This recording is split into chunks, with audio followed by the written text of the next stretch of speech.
What's up, YouTube? Welcome back to the channel. It's your boy NextGenNero back with another review. Man, this is gonna be after the hype review of Spider-Man 2 and why I honestly think the game is mid. I think it was, kind of a letdown. I think it could have been way better. I have a lot of complaints, but the game isn't horrible. You're gonna hear a lot of comparisons to Batman Arkham City, just the Arkham trilogy as a whole. That's one of my favorite superhero games ever. I think it's one of the best superhero trilogies ever in gaming. And the media and a lot of people online would make Spider-Man 2 seem like a masterpiece, and just seem like it's just some perfection and standard that is just groundbreaking. And I don't think that that's quite true. What Batman Arkham City, I felt like that was a huge jump coming from Batman Arkham Asylum, going to the open city, being more free, being less linear. Spider-Man 2018 is not now that's another one that's not one of my favorites. I spent 60 hours in that on a PS4 Pro back in the day, and it was pretty fun. It was cool, but I feel like that game had some flaws too that suffered from pacing, and that's going to be a common theme I talk about in this review. Spider-Man 2 has very bad pacing, and that's very important in the game, because when it's low, it's very low, but when it's high, it's pretty high, and it has some good moments. Now, I got the platinum in this game, so the platinum wasn't too hard, but I did enjoy doing it, which I'll touch on some of the reasons why. I will say I enjoyed Miles Morales more. I also got the platinum trophy for that, and I feel like that overall was a more enjoyable experience, man. So let's just get right into it, guys. So I don't want to waste any time. So this game has some of the worst pacing I've ever seen, and it's one of the biggest letdowns after a great introduction to a game since probably Horizon Zero Dawn for me, which was extremely boring. Personally, I thought the introduction to that game was fantastic. I felt emotional about her losing friends and stuff like that. Sorry for the spoilers, they're coming out with a remaster soon, but honestly, guys, if you haven't played these games, like, come on, what are you doing? But if you didn't beat it, I don't blame you, because that was boring. But I think the introduction with Sandman was very well done. It showed off the SSD and the leap of the PS5. I think Miles swinging around the city and stuff like that. I thought it was pretty dope. So what sucks about that is after that, the pacing just is horrible. It slows down the game a lot. You got these Peter flashbacks to high school, just slow sneaking sections, and I'm like, yo, this is so boring. For Miles Morales, it would make sense, right? He's in high school trying to going to college, so it would make sense seeing him sneak around. But Peter, on the second game, I expect a little more maturity, which is there, but it's the fact that the flashbacks, I feel like, is unnecessary. But I guess they had to do that because Harry wasn't really there the first game. He left the States, if I'm not mistaken. So I guess in that aspect it makes sense, but it was just very unnecessary, and I felt like it was really throwing the pacing off, especially after a great introduction.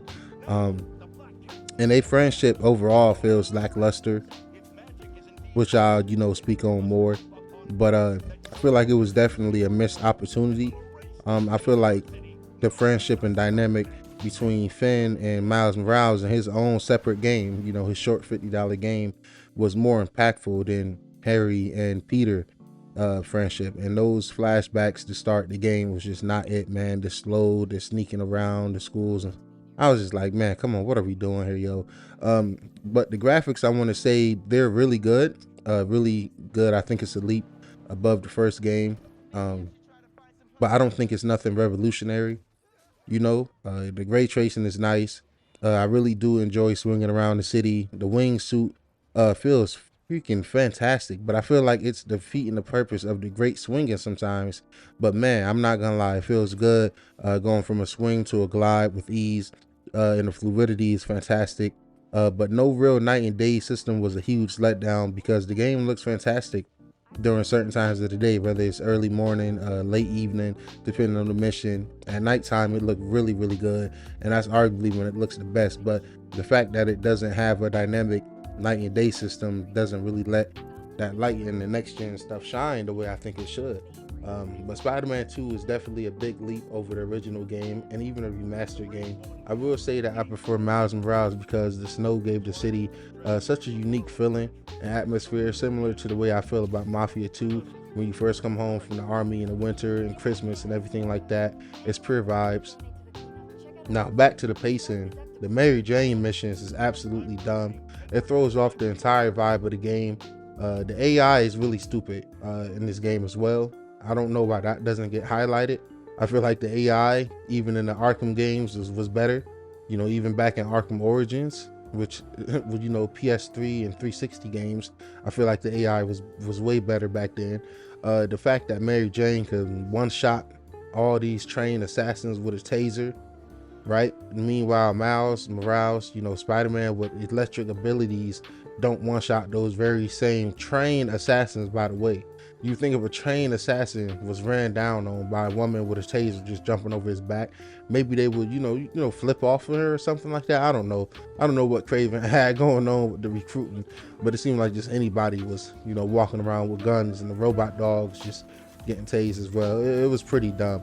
Yo, the entire first half of the game was a drag. The side activities and missions felt like a huge step down. Coming right into this game from Miles Morales, it was just a huge letdown. The side missions was dumb, very forgettable. I will say it was some key highlights, like the guy with the pigeons. It's a mission in here where you help him with the pigeons, and the end kind of was a twist. It kind of caught me off guard, but shout out to the old guy, shout out to him.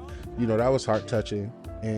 But besides that, it was just pretty silly. Whether I was helping two guys set up the prom thing, like that's cool, but I'm like what am I doing here? You know what I'm saying? So you're helping two guys get together for prom, you're helping you're having the flashbacks of Peter and Harry in high school, then you sneaking around with Mary Jane one-shotting people.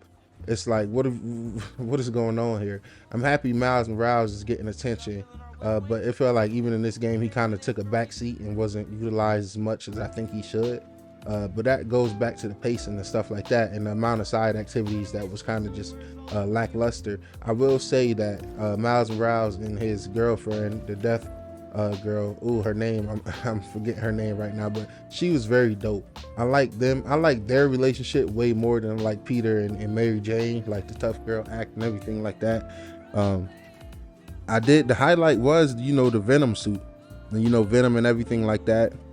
Peter having a backbone for once when he had the suit on was fun, and reminded me of the Tobey Maguire days when he first got the symbiote and was feeling confident.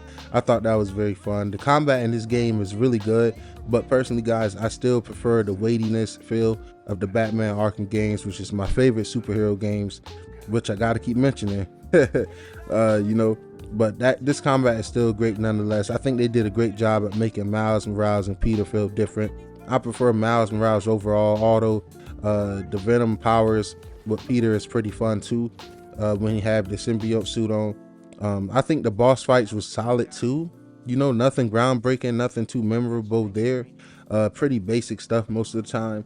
I think Miles Morales swinging animations was kind of a letdown too. Coming straight from Miles Morales, it seemed like I was seeing a lot of the same animations. And since this is a full-on sequel, I would expect more. Small details like that is worth pointing out when these games are charging $70, which had bugs day one. People were swinging around as a cube.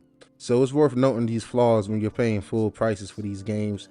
And dedicating my time to get this platinum, it was pretty fun. And I did have a few bugs, which is sad, because it's a year later and I would expect these things to be ironed out and patched up by now. But it wasn't nothing game breaking, and overall the experience was solid. Like I said, I enjoyed this platinum. I enjoy doing the mindless fun Spider-Man shit, yo. Just straight up, whether it's cleaning bases or collecting collectibles around the city.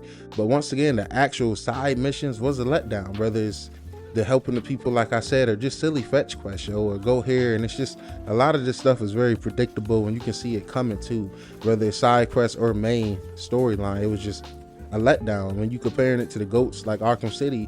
We got to mention that, and this game did have to patch in a new game plus much later. And guys, as I creep to the end of this video, I got to talk about the post launch content. Like I said, the yearly anniversary just passed a few days ago, and the post launch content is pretty much non-existent, which is a letdown. The first game received DLC, and you can argue that Miles Morales is kind of a DLC to the first game too, right? The game feels very rushed and underwhelming as a whole. I wish they put more content in here, and even the content that they did put in, I wish it was more thought out, more flushed out. The puzzles is pretty, boring and repetitive. A lot of repetitiveness in this game too, by the way. And I feel like it should have gotten an expansion, but the Insomniac leaks is worth pointing out. I like their games. I'm excited to try Ratchet and Clank and Rift Apart. I haven't played that yet. Plan on playing that. So they make good games, and I'm really excited for the Wolverine game they're working on. And I just really want a more mature story from them, that gritty style. I just want a real gritty game from Insomniac. Guys, if I had to put a number on this game, I would definitely say it's a 7. It's a good game. It's an alright game, but when you comparing it to stuff like Batman, Arkham City, and even Arkham Knight, the amount of content and stuff that is there is way better in my opinion than what's in this package right here. So I would rank it higher than the first game, but I would definitely say it's a step below Miles Morales. It's been your boy NextGenNero. Make sure you like, subscribe, comment below whether you agree, disagree, and let me know why. I'll catch you guys in the next one. Peace.